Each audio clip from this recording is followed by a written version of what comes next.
Hello students, this is Tagore Bal Niketan Public School. Today we will study class 7th science subject chapter 15 light. So in last two videos we have just described the plane mirror as well as the light propagation of light. So today in third video of this chapter we will discuss a numerical which is Arvind is observing his image in a plane mirror कि अरविंद एक person है जो एक plane mirror में अपनी image देख रहा है। The distance between the mirror and his image is 4 metre. तो इसके लिए पहले कंडीशन बना लेते हैं। देखिए ये लेट करते हैं प्लेन मिरर है, ठीक है, और यहाँ पे खड़ा है अरविंद। ये तो ये कहता है कि distance between the mirror and his image is 4 metre. तो लेट करते हैं अगर ये अरविंद है तो ये इसकी इमेज यहाँ पे बन रही होगी इसके अंदर, और मिरर और इसकी इमेज के बीच का डिस्टेंस 4 मीटर बता रखा है, ठीक है जी। तो अगर ये 4 मीटर है तो जहाँ पे अरविंद खड़ा है वहाँ से भी 4 मीटर होगा मिरर, क्योंकि ये हम प्लेन मिरर की प्रॉपर्टियाँ पढ़ चुके हैं कि जितना ऑब्जेक्ट मिरर से दूर होता है उतनी दूर मिरर से उसकी इमेज बनती है। तो 4 मीटर ये है तो ये भी 4 मीटर होगा, ऑब्वियसली सी बात है। If he moves 1 metre toward the mirror, अगर कहता है कि वो मिरर की तरफ 1 मीटर मूव करता है, बढ़ता है, तो मतलब कि ये मिरर की तरफ जा रहा है। देखो अरविंद यहाँ पे पहुँच गया, यहाँ पे पहुँच गया। अब इसका डिस्टेंस कितना रह गया, ये कितना हो गया, यहाँ से यहाँ तक 1 मीटर हो गया। तो अब यहाँ से यहाँ तक का डिस्टेंस कितना रह गया, 3 मीटर।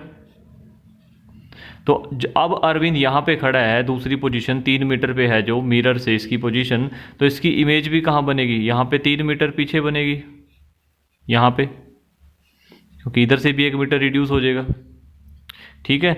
अब पूछता है distance between Arvind and his image. ये रहा अरविंद और ये रही इसकी इमेज, इनके बीच में कितना डिस्टेंस है टोटल, देखो 3a और 3a 6 मीटर। टोटल कितना हो गया यहाँ से यहाँ तक, 6 मीटर। तो 6 मीटर इसका आंसर आ जाएगा, ठीक है जी। ये न्यूमेरिकल था 6 मीटर। आगे हमने स्टडी करने हैं स्फेरिकल मिरर्स। स्फेरिकल मिरर्स कौन से होते हैं, देखिए हमने प्लेन मिरर स्टडी कर लिए थे इस चैप्टर में, प्लेन मिरर। अब हम स्फेरिकल मिरर्स देखते हैं। स्फेरिकल मिरर वो मिरर होते हैं जो मिरर घूमे होते हैं, घुमाव जिसमें होता है, जिसमें कर्वेचर बनी होती है, जैसे या तो फिर ऐसे हो या फिर ऐसे हो, दोनों मिरर हो सकते हैं घूमे हुए। कैसे, अगर इस ऐसा कुछ हम ग्लास लें और उसके पीछे ऐसे कलर कर दें तो वो मिरर बन जाता है, जिसका रिफ्लेक्टिंग सरफेस ये अंदर की तरफ से होता है, ये अंदर वाला, ठीक है। और अगर हम इस तरफ कलर कर दें इसके, तो इसका ये वाला जो पार्ट है ये रिफ्लेक्टिंग होता है इसका, ठीक है। ये वाला पार्ट इसका रिफ्लेक्टिंग पार्ट होता है, इसमें ये वाला पार्ट होता है। जिसमें अंदर केव बनी हो, गुफा सी बनी हो, उसको हम बोल देते हैं कनकेव मिरर, ठीक है।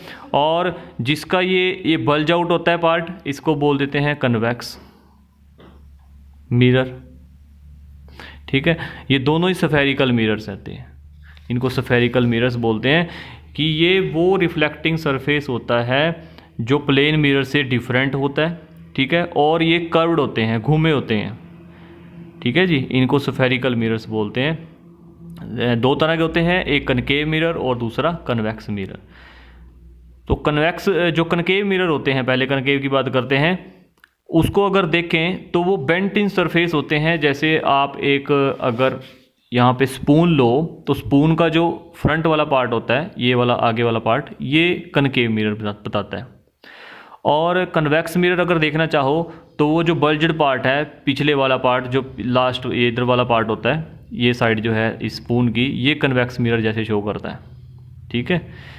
बोथ कनकेव और कन्वेक्स मिरर एक स्पून से हम चेक कर सकते हैं, देख सकते हैं। जो उसकी फ्रंट साइड, इनर साइड को हम क्या बोल देंगे, जो इनवर्डली बेंट होती है उसको हम बोलेंगे कनकेव, और जो आउटर साइड होती है उसकी बैक साइड होती है, जो बल्जिंग आउटवर्ड होती है, उसको बोलेंगे हम उसका कन्वेक्स पार्ट, ठीक है जी।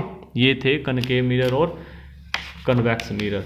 अभी इनके कनकेव मिरर के और कन्वेक्स मिरर के हम कुछ टर्म्स हैं इनसे रिलेटेड, वो स्टडी करते हैं, जिनके बिना आगे बढ़ पाना थोड़ा इम्पॉसिबल पार्ट है। क्यों, क्योंकि हमें इन पॉइंट्स का पता होना सबसे ज़रूरी है। देखिए ये एक कनकेव मिरर में बना लेता हूँ पहले ऐसे। ये यहाँ पे हो गया इसका कलर, पीछे रिफ्लेक्टर जो इसका सिल्वर कलर है, आगे से ये बिल्कुल शाइन करेगा, चमकेगा, ठीक है, रिफ्लेक्ट भी इसी पार्ट से करेगा। इसमें हम एक एज्यूमिंग सेंट्रल लाइन लगाते हैं जो हाइपोथेटिकल होती है, एक्चुअल में नहीं होती, मनगढ़ंत लाइन होती है। इस लाइन को हम बोल देते हैं प्रिंसिपल एक्सिस। प्रिंसिपल एक्सिस जिसको मुख्य अक्ष भी बोलते हैं। ये जो प्रिंसिपल एक्सिस है ये क्रॉस भी कर जाती है ऐसे, ठीक है, और ये जिस पॉइंट पे इस मिरर को टच करेगी उसको बोलते हैं point P. What is point P? ये पॉइंट होता है पोल, ठीक है, pole of mirror, pole of mirror. अगर इस मिरर को पूरा घुमा दें ऐसे, मतलब इसको एक स्फीयर टाइप मान लें हम, ऐसे स्फीयर टाइप मान लें, तो इसका यहाँ पे एक लगभग सेंटर बनेगा, यहाँ पे सी पार्ट बनेगा, इसको सी बोल देते हैं। और इस सी का नाम क्या है? इसको बोलते हैं सेंटर ऑफ कर्वेचर। कर्वेचर क्यों बोलते हैं? क्योंकि ये कर्व है, ये कर्व है, और जब ये घूमेगी तो इसका सेंटर बन जाएगा, ऐसे यहाँ से आएगा ऐसे करके, ये सेंटर ऑफ कर्वेचर होगा। सेंटर और पोल के बिल्कुल बीच में, बिल्कुल बीच में, अगर ये 10 है तो यहाँ पे 5, ठीक है, अगर ये 14 है तो 7, ये डिस्टेंस 7, तो यहाँ पे एक पॉइंट आएगा जिसको हम बोलते हैं F, capital F, which is principal focus. इस कैपिटल F को बोलेंगे प्रिंसिपल फोकस, प्रिंसिपल फोकस बोलते हैं इसको, ठीक है। C से P तक का जो डिस्टेंस होता है उसको हम बोलते हैं capital R, which is what is capital R? Capital R is radius of curvature. ये होती है रेडियस ऑफ कर्वेचर। इनकी डिफाइंस भी दी हुई है आपको। F और P के डिस्टेंस के बीच के डिस्टेंस को हम बोलेंगे स्मॉल f, स्मॉल f, इसको ऐसे डिनोट करते हैं स्मॉल f से। और ये स्मॉल f, देखिए कैपिटल F क्या था? Principal focus. स्मॉल f को बोलेंगे फोकल लेंथ। ये लेंथ होती है पोल से फोकस तक की लेंथ, इसको फोकल लेंथ बोलते हैं, ठीक है। आप इसका स्क्रीनशॉट लेके अपने पास रख भी सकते हो, अपनी नोटबुक्स में इसको नोट भी कर लेना आपने, ठीक है जी। अब देखिए इनकी डिफाइंस पढ़ते हैं थोड़ा सा। सेंटर ऑफ कर्वेचर जिसको C बोल रहे हैं वो क्या है?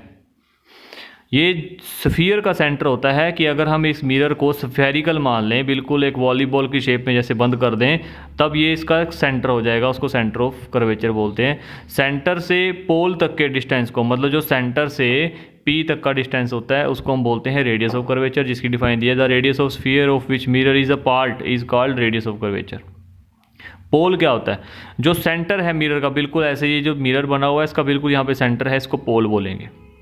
ये P पॉइंट को पोल बोलते हैं, ठीक है, P से डिनोट करते हैं। प्रिंसिपल एक्सिस क्या होगी?